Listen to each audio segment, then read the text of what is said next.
اعوذ باللہ السمیع العلیم من الشیطان الرجیم بسم اللہ الرحمن الرحیم رب اشرح لی صدری ویسر لی امری واحلل عقدۃ من لسانی یفقہوا قولی۔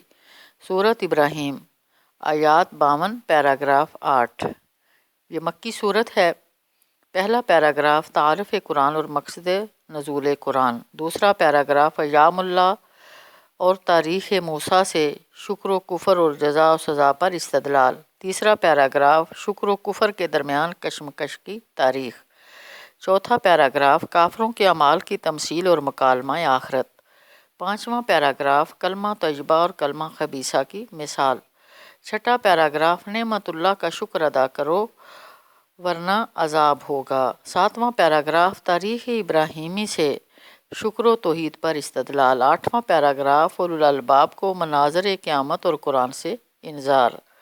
مرکزی مضمون: قرآن کے انذار کی روشنی میں ایام اللہ سے عبرت حاصل کر کے کفر، ناشکری اور کفران نعمت کا رویہ ترک کرو، توحید اور شکر کا رویہ اختیار کرو۔ زمانہ نزول: سورۃ ابراہیم سورۃ الرعد کے بعد رسول صلی اللہ علیہ وسلم کے قیام مکہ کے چوتھی اور آخری دور 11 تا 13 نبوی کے وسط میں نازل ہوئی۔ یہ وہ مکر یعنی سازشوں کا زمانہ تھا۔ آیت 46 جب شہر مکہ سے اخراج رسول صلی اللہ علیہ وسلم کے منصوبے بنائے جا رہے تھے۔ سورۃ ابراہیم کا کتابی ربط: پچھلی سورۃ رعد میں حق اور باطل کا فلسفہ عقلی اور آفاقی دلائل کے ذریعے پیش کیا گیا تھا۔ یہاں سورۃ ابراہیم میں بتایا گیا کہ شکر کے نتیجے میں توحید کے فطری جذبات پھوٹتے ہیں، توحید حق اور شرک باطل ہے۔ پچھلی سورۃ رعد کی آیت 37 میں قرآن کو حکمن عربیًا کہا گیا۔ یہاں سورۃ ابراہیم میں وضاحت کی گیا کہ تمام رسولوں کو قوم کی زبان میں دعوت کا فریضہ سونپا جاتا ہے تاکہ وہ بخوبی وضاحت کر سکیں، اس لیے عربوں کی زبان میں قرآن نازل کیا گیا۔ پچھلی سورت اور اس سورت دونوں میں اولو الالباب یعنی عقل مندوں کا ذکر ہے جو اہل توحید ہی ہو سکتے ہیں۔ کلمہ طیبہ پر مشتمل دعوت توحید انسان کی فطرت کی زمین میں جڑیں رکھتی ہے، اس کا آسمان سے ربط ہوتا ہے اور یہ تمام انسانیت کے لیے سود مند ہے۔ اللہ تعالیٰ اس کلمہ طیبہ والوں کو دنیا اور آخرت میں تثبیت یعنی ثابت قدمی عطا کرتا ہے۔ اگلی سورت الحجر میں قوم لوط، قوم شعیب اور قوم سمود کی ہلاکت کا ذکر ہے، اور یہاں سورت ابراہیم میں ہدایت کی گیا کہ تاریخ کے اہم واقعات، ہلاکت و عبرت یعنی ایام اللہ سے تذکیر کی جائے، نصیحت کی جائے۔ اہم کلیدی الفاظ اور مضامین: سورت ابراہیم میں توحید اور شرک کو نور اور ظلمات سے کہا گیا۔ پہلی آیت میں نزول قرآن کا مقصد بتا دیا گیا ہے کہ غالب اور حمید اللہ تعالیٰ اس کے ذریعے لوگوں کو گمراہی اور شرک کے مختلف اندھیروں، ظلمات سے نکال کر توحید کی روشنی النور پر گامزن کرنا چاہتا ہے۔ الف لام را کتاب انزلناہ الیک لتخرج الناس من الظلمات الی النور باذن ربہم، آیت 11۔ تاریخ سے استدلال کیا گیا ہے کہ آیات موسیٰ علیہ السلام کا مقصد بھی اپنی قوم کو ظلمات سے نکال کر توحید کے النور میں لانا تھا۔ وَلَقَدْ أَرْسَلْنَا مُوسَىٰ بِآيَاتِنَا أَنْ أَخْرِجْ قَوْمَكَ مِنَ الظُّلُمَاتِ إِلَى النُّورِ، آیت 5۔ سورۃ ابراہیم میں تاریخی دلائل کے اثبات کے لیے ایام اللہ کے لفظ کا استعمال ہے۔ سورۃ ابراہیم میں تاریخی دلائل کے لیے ایک خاص لفظ استعمال ہوا ہے۔ ایام اللہ کا لفظی مطلب تو اللہ کے دن ہیں،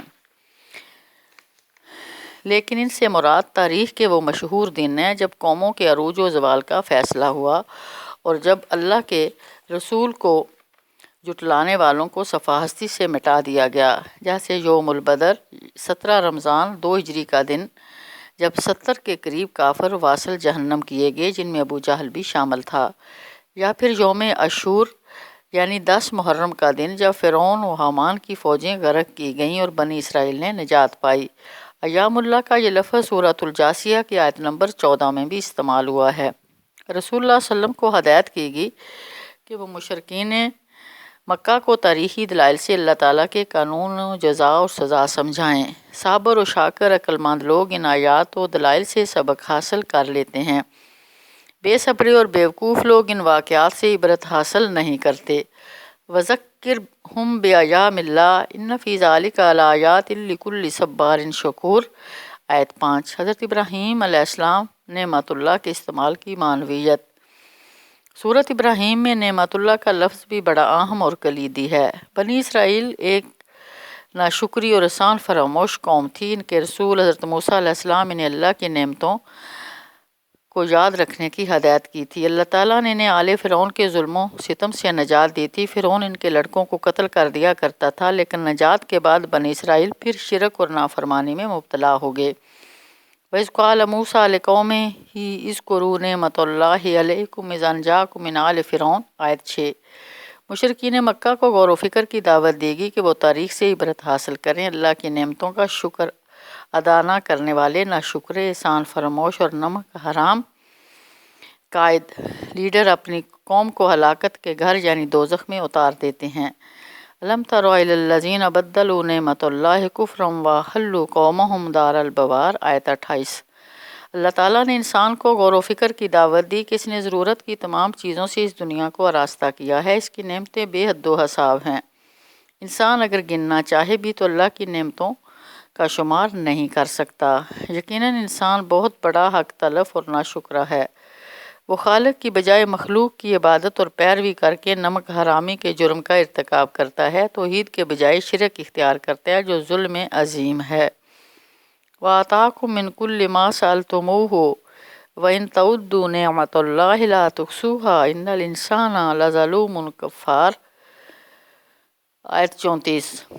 سورۃ ابراہیم میں 4 الفاظ شکر، کفر، صبار اور شکور کی معنویت۔ شکر، کفر، صبار اور شکور کے الفاظ اس صورت میں اہمیت کے حامل ہیں۔ تاریخ میں عبرت کا سبق موجود ہے۔ اس سبق سے صرف وہی لوگ نصیحت حاصل کر سکتے ہیں جو اعلیٰ درجے کے صبر اور شکر کا مظاہرہ کرتے ہیں۔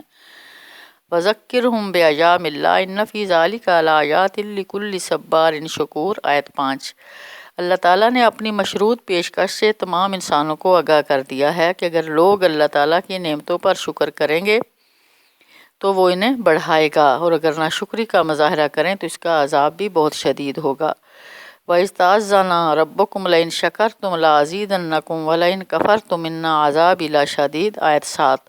اگر دنیا کی ساری مخلوق بھی اللہ تعالیٰ کی ناشکری کرے اور کفران نعمت کا رویہ اختیار کر لے تو اس سے اللہ تعالیٰ کی عظمت میں کوئی کمی نہیں آتی۔ اللہ تعالیٰ اپنی ذات میں ہر قسم کی تعریفوں سے بے نیاز، غنی اور اپنی ذات میں آپ محمود ہستی ہے۔ إِن يَكْفُرُوا أَنْتُمْ وَمَنْ فِي الْأَرْضِ جَمِيعًا فَإِنَّ اللَّهَ لَغَنِيٌّ حَمِيدٌ آیت 8۔ سورۃ ابراہیم میں قرآن کا تعارف۔ یہ ایک کتاب ہے، انذار ہے۔ قرآن مجید ایک کتاب انذار ہے۔ اس کا مقصد لوگوں کو متنبع اور خبردار کرنا ہے تاکہ وہ اچھی طرح جان لیں کہ اللہ تعالیٰ ہی ایک الہ ہے۔ اولو الالباب یعنی عقل مند لوگ اس انذار اور یاد دہانی سے عبرت اور نصیحت حاصل کر کے دل و جان سے عقیدہ توحید کو تسلیم کر لیتے ہیں، اور بیوقوف بدستور شرک و جہالت میں مبتلا رہتے ہیں۔ آخری آیت کہتی ہے ھذا بلاغ للناس وَلِيُنذَرُوا بِهِ وَلِيَعْلَمُوا أَنَّمَا هُوَ إِلَٰهٌ وَاحِدٌ وَلِيَذَّكَّرَ أُولُو الْأَلْبَابِ آیت 52۔ سورۃ ابراہیم میں لوگوں کو قیامت کے دن سے بھی انذار کہا گیا ہے، یعنی خبردار کر کے ڈرایا گیا ہے۔ وَأَنذِرِ النَّاسَ يَوْمَ يَأْتِيهِمُ الْعَذَابُ فَيَقُولُ الَّذِينَ ظَلَمُوا رَبَّنَا أَخِّرْنَا إِلَىٰ أَجَلٍ قَرِيبٍ نُجِبْ دَعْوَتَكَ وَنَتَّبِعِ الرُّسُلَ أَوَلَمْ تَكُونُوا أَقْسَمْتُم مِّن قَبْلُ مَا لَكُم مِّن زَوَالٍ آیت 44۔